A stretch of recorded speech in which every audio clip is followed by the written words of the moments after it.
Hi there, folks.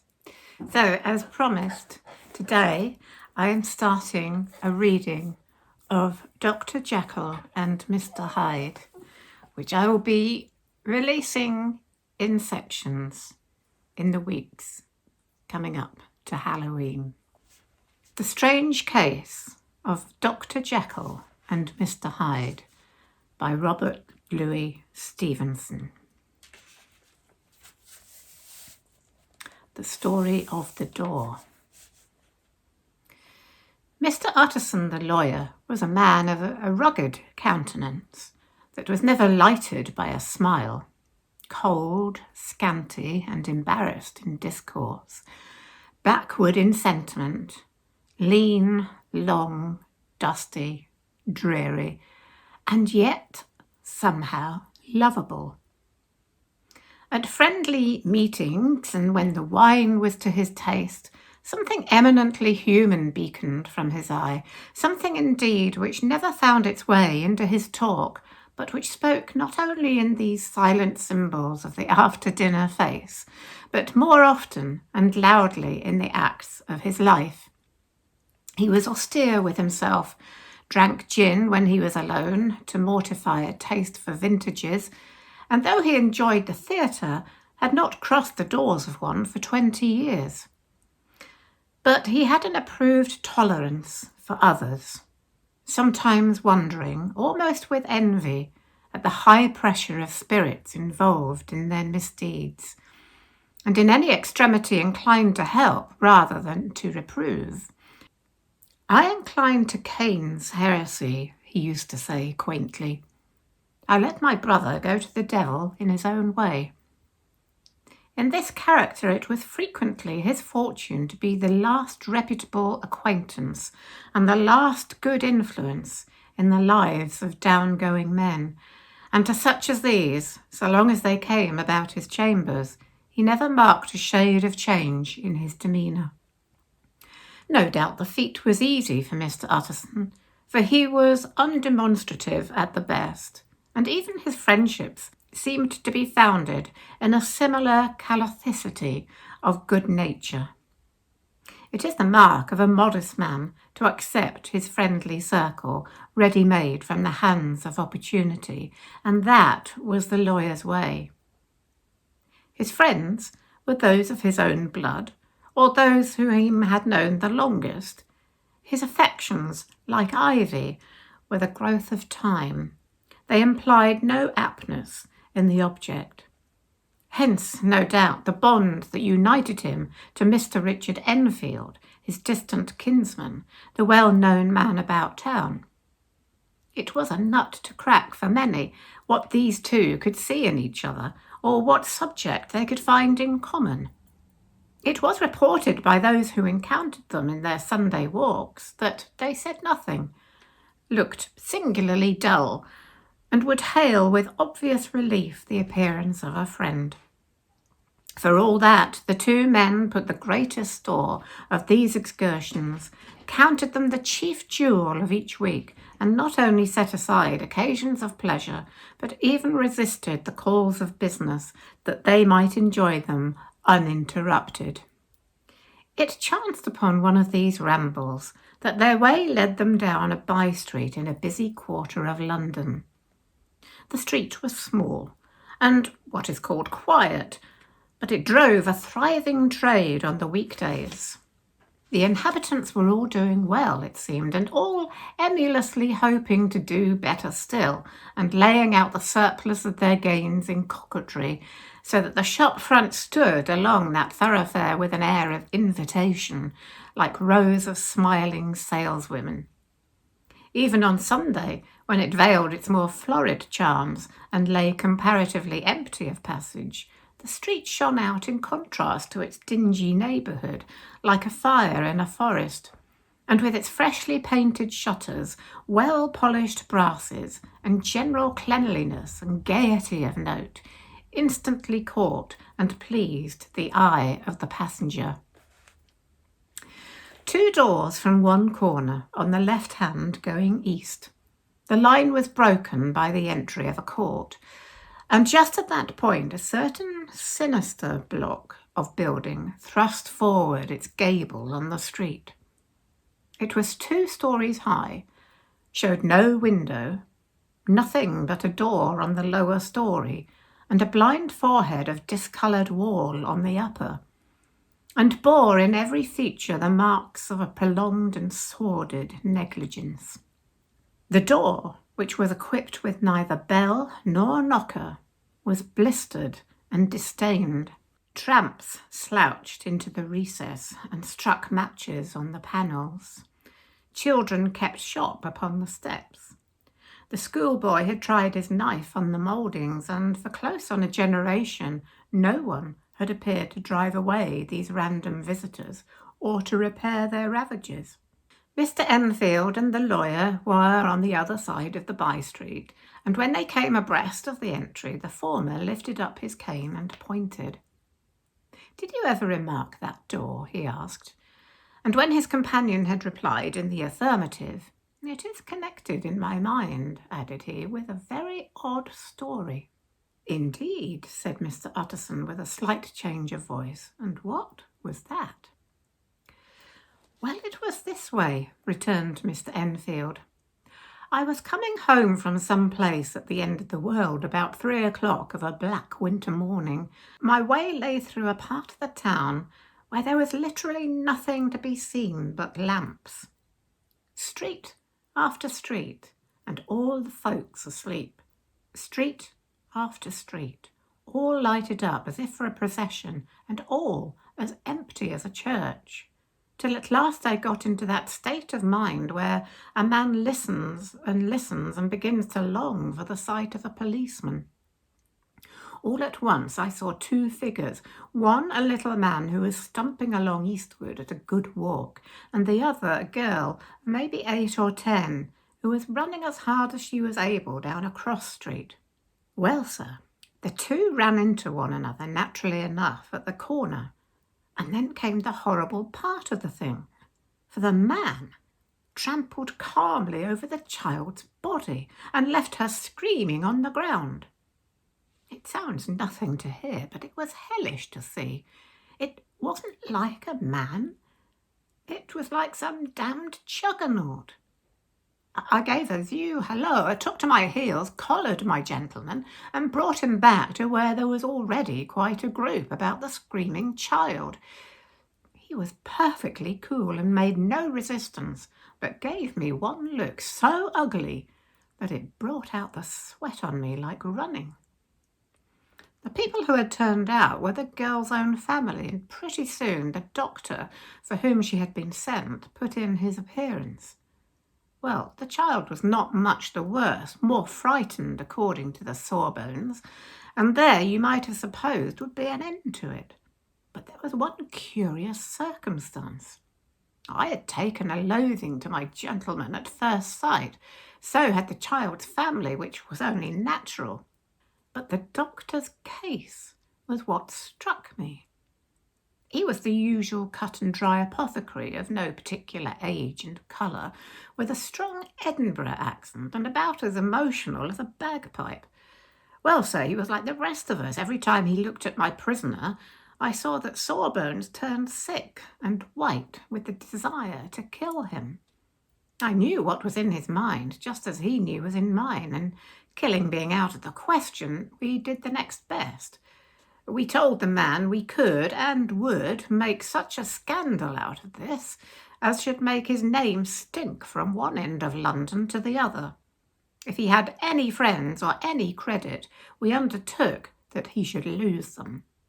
And all the time, as we were pitching it in red hot, we were keeping the women off him as best we could, for they were as wild as harpies. I never saw such a circle of hateful faces, and there was the man in the middle, with a kind of black sneering coolness. Frightened, too, I could see that, but carrying it off, sir, really like Satan. "If you choose to make a capital out of this accident," said he, "I am naturally helpless. No gentleman but wishes to avoid a scene," says he. "Name your figure." Well, We screwed him up to £100 for the child's family. He would have clearly liked to stick out, but there was something about the lot of us that meant mischief, and at last he struck. The next thing was to get the money. Where do you think he carried us but to that place with the door? Whipped out a key, went in, and presently came back with the matter of £10 in gold and a cheque for the balance on Coots, drawn payable to bearer and signed with a name that I can't mention, though it's one of the points of my story. But it was a name at least very well known and often printed. The figure was stiff, but the signature was good for more than that if it was only genuine.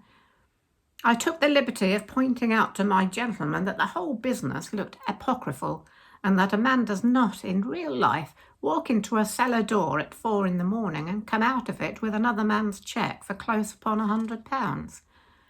But he was quite easy and sneering. "Set your mind at rest," says he. "I will stay with you till the bank's open and cash the cheque myself." So we all set off, the doctor and the child's father and our friend and myself, and passed the rest of the night in my chambers, and next day, when we had breakfasted, went in a body to the bank. I gave in the cheque myself and said I had every reason to believe it was a forgery. Not a bit of it. The cheque was genuine. "Tut, tut," said Mr. Utterson. "I see you feel as I do," said Mr. Enfield.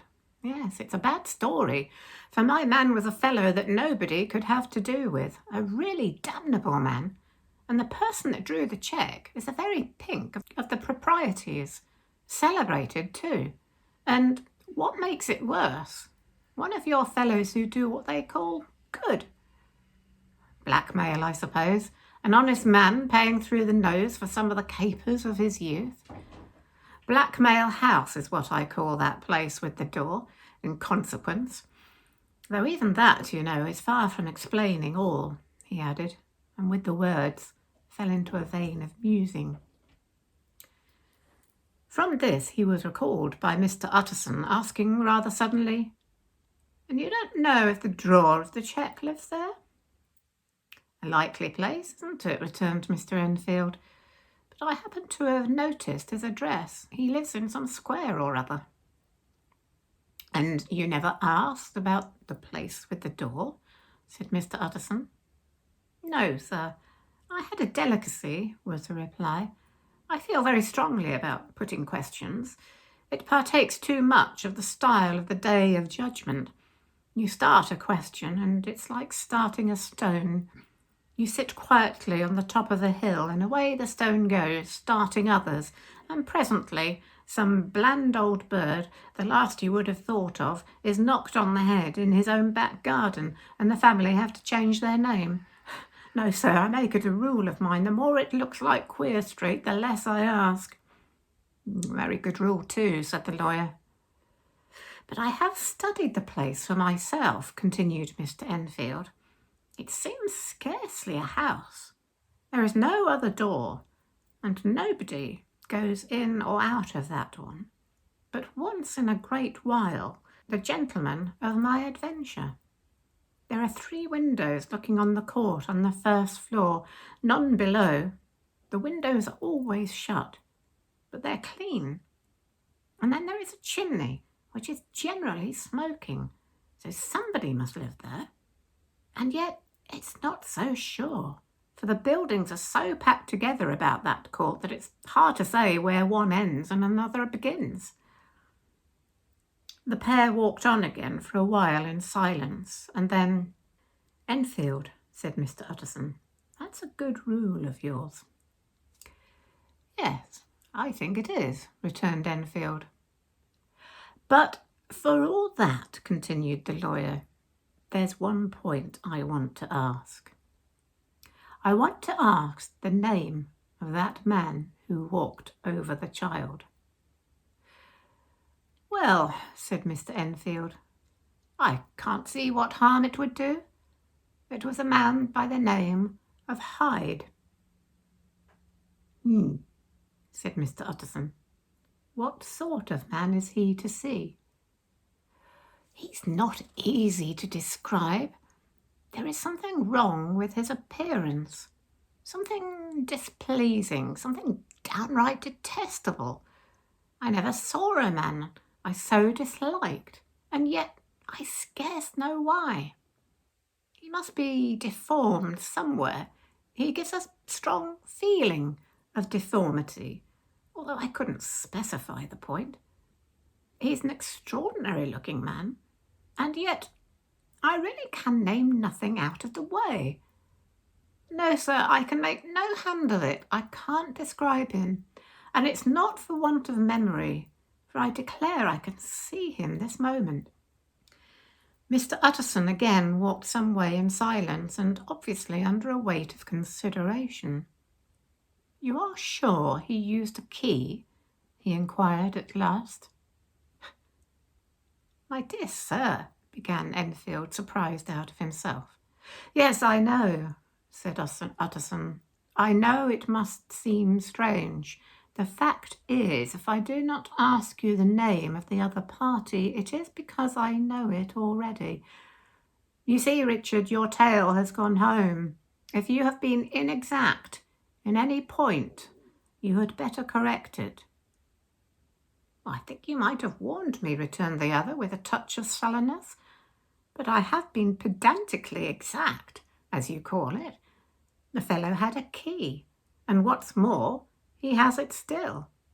I saw him use it not a week ago."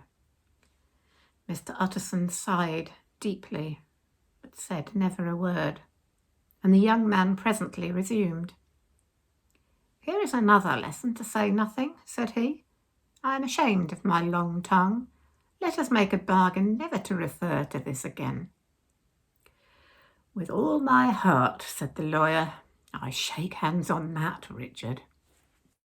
Search for Mr. Hyde. That evening Mr. Utterson came home to his bachelor house in sombre spirits, and sat down to dinner without relish. It was his custom of a Sunday, when this meal was over, to sit close by the fire, a volume of some dry divinity on his reading desk, until the clock of the neighbouring church ran out the hour of 12, when he would go soberly and gratefully to bed. On this night, however, as soon as the cloth was taken away, he took up a candle and went into his business room. There he opened his safe, took from the most private part of it a document endorsed on the envelope as Dr. Jekyll's will, and sat down with a clouded brow to study its contents. The will was a holograph, for Mr. Utterson, though he took charge of it now that it was made, had refused to lend the least assistance in the making of it. It provided not only that in case of the decease of Henry Jeckyll, M.D., D.C.L., L.L.D., F.R.S., etc., all his possessions were to pass into the hands of his friend and benefactor, Edward Hyde, but that in case of Dr. Jekyll's disappearance or unexplained absence for any period exceeding 3 calendar months, the said Edward Hyde should step into the said Henry Jekyll's shoes without further delay, and free from any burden or obligation beyond the payment of a few small sums to the members of the doctor's household. This document had long been in the lawyer's eyesore. It offended him both as a lawyer and as a lover of the sane and customary sides of life, to whom the fanciful was the immodest. And hitherto it was his ignorance of Mr. Hyde that had swelled his indignation. Now, by a sudden turn, it was his knowledge. It was already bad enough when the name was but a name of which he could learn no more. It was worse when it began to be clothed upon with detestable attributes, and out of the shifting, insubstantial mists that had so long baffled his eye, there leapt up a sudden, definite presentiment of a fiend. "I thought it was madness," he said, as he replaced the obnoxious paper in the safe. "And now I begin to fear it is disgrace." With that, he blew out his candle, put on a greatcoat, and set forth in the direction of Cavendish Square, that citadel of medicine where his friend, the great Dr. Lanyon, had his house and received his crowding patients. If anyone knows, it will be Lanyon, he had thought. The solemn butler knew and welcomed him. He was subjected to no stage of delay, but ushered direct from the door to the dining room, where Dr. Lanyon sat alone over his wine. This was a hearty, healthy, dapper, red-faced gentleman with a shock of hair prematurely white and a boisterous and decided manner. At sight of Mr. Utterson, he sprang from his chair and welcomed him with both hands. The geniality, as was the way of the man, was somewhat theatrical to the eye, but it reposed on genuine feeling, for these two were old friends, old mates both at school and college, both thorough respecters of themselves and of each other, and, what does not always follow, men who thoroughly enjoyed each other's company. After a little rambling talk, the lawyer led up to the subject which so disagreeably preoccupied his mind. "I suppose, Lanyon," he said, "you and I must be the two oldest friends that Henry Jekyll has." "I wish the friends were younger," chuckled Dr. Lanyon, "but I suppose we are, and what of that? I see little of him now." "Indeed," said Utterson, "I thought you had a bond of common interest." "We had," was his reply, "but it is more than 10 years since Henry Jekyll became too fanciful for me. He began to go wrong in mind, and though of course I continue to take an interest in him for old sake's sake, as they say, I see and have seen devilish little of the man. Such unscientific balderdash," added the doctor, flushing suddenly purple. "What of a strange Damon and Pythias?" This little spirit of temper was somewhat of a relief to Mr. Utterson. They have only differed on some point of science, he thought, and being a man of no scientific passions, except in the matter of conveyancing, he even added, "It is nothing worse than that." He gave his friend a few seconds to recover his composure, and then approached the question he had come to put. "Did you ever come across a protégé of his, one Hyde?" he asked. "Hyde?" repeated Lanyon. "No, never heard of him, since my time."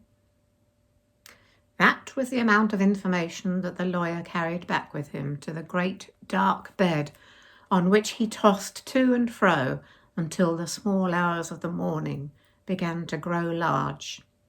It was a night of little ease to his toiling mind, toiling in mere darkness and besieged by questions. 6 o'clock struck on the bells of the church that was so conveniently near to Mr. Utterson's dwelling, and still he was digging at the problem. Hitherto it had touched him on the intellectual side alone, but now his imagination was also engaged, or rather enslaved, and as he lay and tossed in the gross darkness of the night and the curtained room, Mr. Enfield's tale went by before his mind in a scroll of lighted pictures. He would be aware of the great field of lamps of a nocturnal city, then of the figure of a man walking swiftly, then of a child running from the doctor's, and then these met, and that human juggernaut trod the child down and passed on regardless of her screams. Or else he would see a room in a rich house where his friend lay asleep, dreaming and smiling at his dreams, and then the door of that room would be opened, the curtains of the bed plucked apart, the sleeper recalled, and lo, there would stand by his side a figure to whom power was given, and even at that dead hour he must rise and do its bidding. The figure in these two phases haunted the lawyer all night, and if at any time he dozed over, it was but to see it glide more stealthily through sleeping houses, or move more swiftly, and still the more swiftly, even to dizziness, through wider labyrinths of lamp-lighted city, and at every street corner crush a child and leave her screaming. And still the figure had no face by which he might know it. Even in his dreams it had no face, or one that baffled him and melted before his eyes. And thus it was that there sprang up and grew apace in the lawyer's mind a singularly strong, almost inordinate curiosity to behold the features of the real Mr. Hyde. If he could but once set eyes on him, he thought the mystery would lighten and perhaps rolled altogether away, as was the habit of mysterious things when well examined. He might see a reason for his friend's strange preference or bondage, call it what you please, and even for the startling clauses of the will. And at least it would be a face worth seeing. The face of a man who was without bowels of mercy, a face which had but to show itself to raise up in the mind of the unimpressionable Enfield a spirit of enduring hatred. From that time forward, Mr. Utterson began to haunt the door in the by-street of shops. In the morning before office hours, at noon when business was plenty and time scarce, at night under the face of the fogged city moon, by all lights and all hours of solitude or concourse, the lawyer was to be found at his chosen post. If it be Mr. Hyde, he had thought, I shall be Mr. Seek. And at last his patience was rewarded. It was a fine dry night, frost in the air, the streets as clean as a ballroom floor, the lamps unshaken by any wind, drawing a regular pattern of light and shadow. By 10 o'clock, when the shops were closed, the by-street was very solitary, and in spite of the low growl of London from all around, very silent. Small sounds carried far. Domestic sounds out of the houses were clearly audible on either side of the roadway, and the rumour of the approach of any passenger preceded him by a long time. Mr. Utterson had been some minutes at his post when he was aware of an odd light footstep drawing near. In the course of his nightly patrols, he had long grown accustomed to the quaint effect with which the footfalls of a single person, while he is still a great way off, suddenly spring out distinct from the vast hum and clatter of the city. Yet his attention had never before been so sharply and decisively arrested, and it was with a strong, superstitious prevision of success that he withdrew into the entry of the court. The steps drew swiftly nearer and swelled out suddenly louder as they turned the end of the street.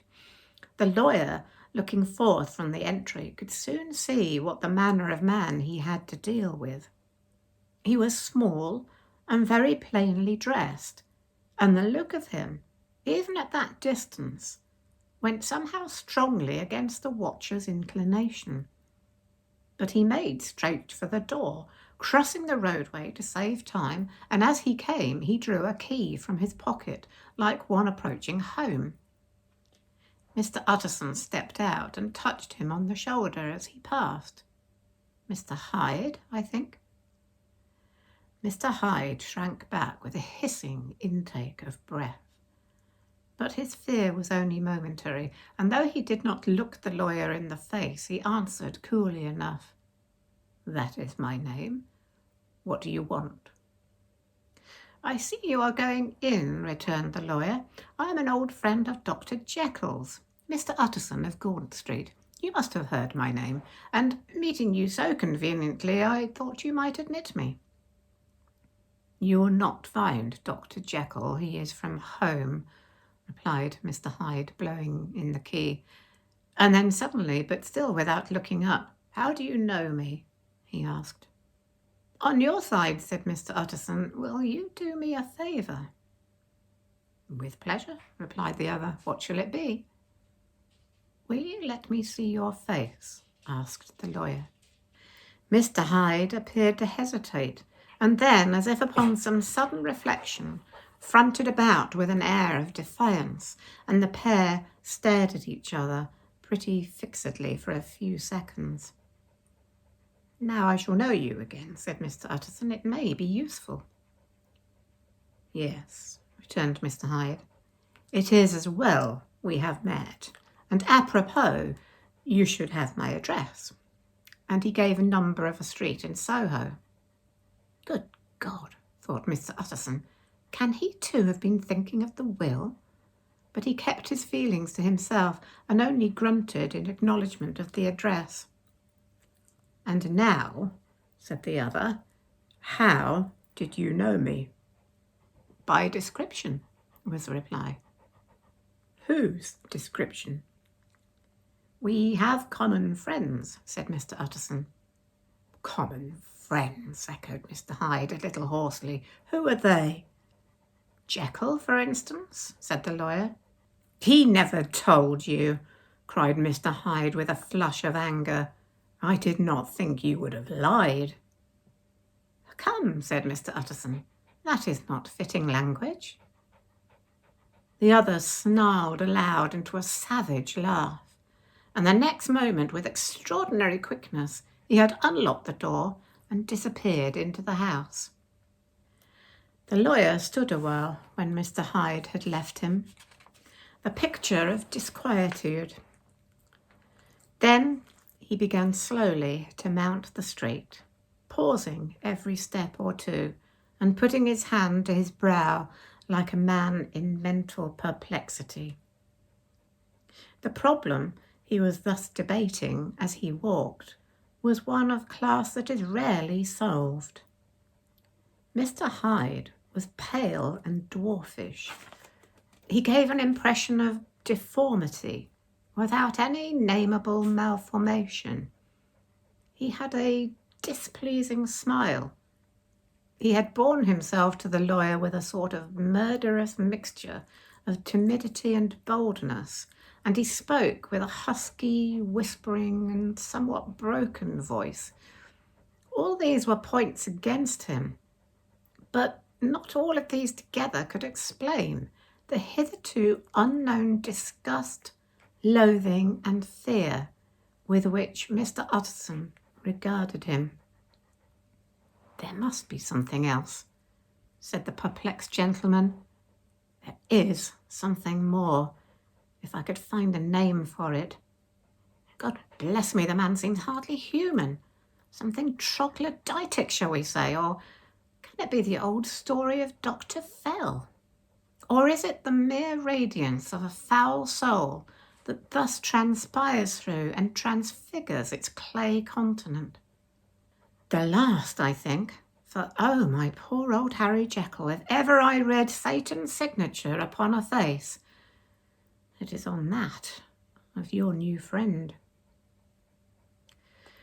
Round the corner from the by-street there was a square of ancient, handsome houses, now for the most part decayed from their high estate, and let in flats and chambers to all sorts and conditions of men, map engravers, architects, shady lawyers, and the agents of obscure enterprises.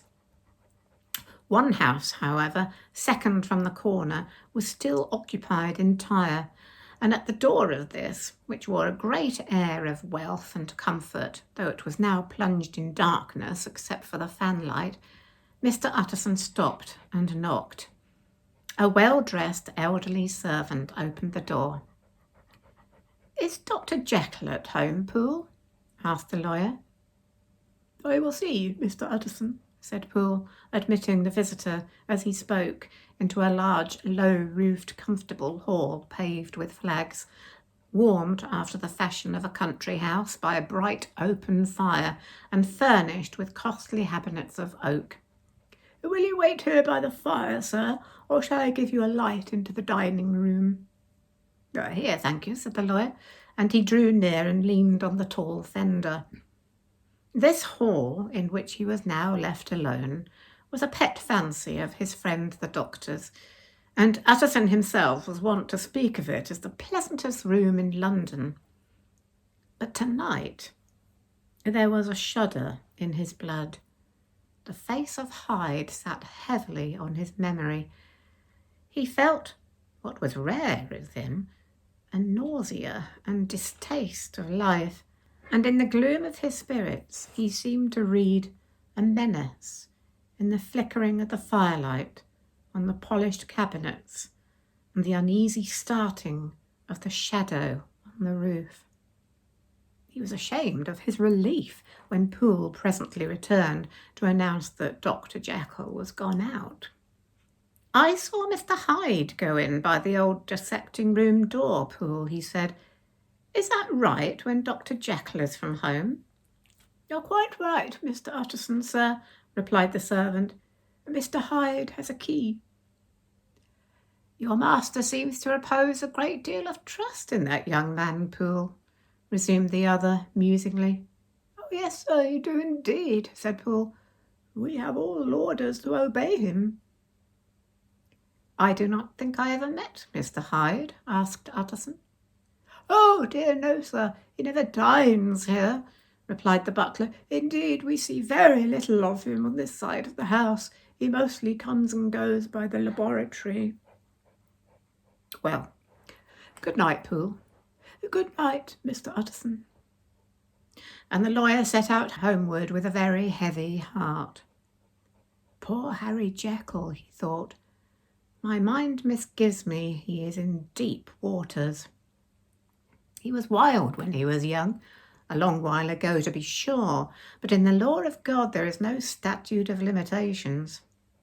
Oh, it must be that, the ghost of some old sin, the cancerous and concealed disgrace, punishment coming, pede clodo, years after memory is forgotten and self-love condoned the fault." And the lawyer, scared by the thought, brooded a while on his own past, groping in all the corners of memory, lest by chance some jack-in-the-box of an old iniquity should leap to light there. His past was fairly blameless. Few men could read the rolls of their life with less apprehension. Yet he was humbled to the dust by the many ill things he had done, and raised up again into a sober and fearful gratitude by the many that he had come so near to doing, yet avoided.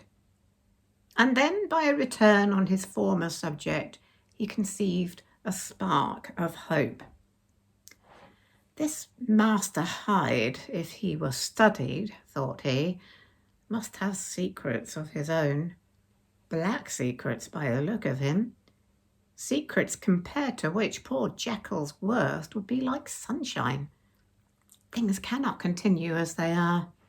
It turns me cold to think of this creature stealing like a thief to Harry's bedside. Poor Harry, what awakening! And the danger of it. For if this Hyde suspect the existence of the will, he may grow impatient to inherit. Aye, I must put my shoulder to the wheel. If Jekyll will but let me, he added, if Jekyll will only let me. For once more he saw before his mind's eye, as clear as a transparency, the strange clauses of the will. So we will leave it there for this week. I hope you enjoyed these first two sections of the strange case of Dr. Jekyll and Mr. Hyde. Don't forget to subscribe to make sure you get notifications when the second reading is uploaded. Sleep well. See you soon. Bye for now.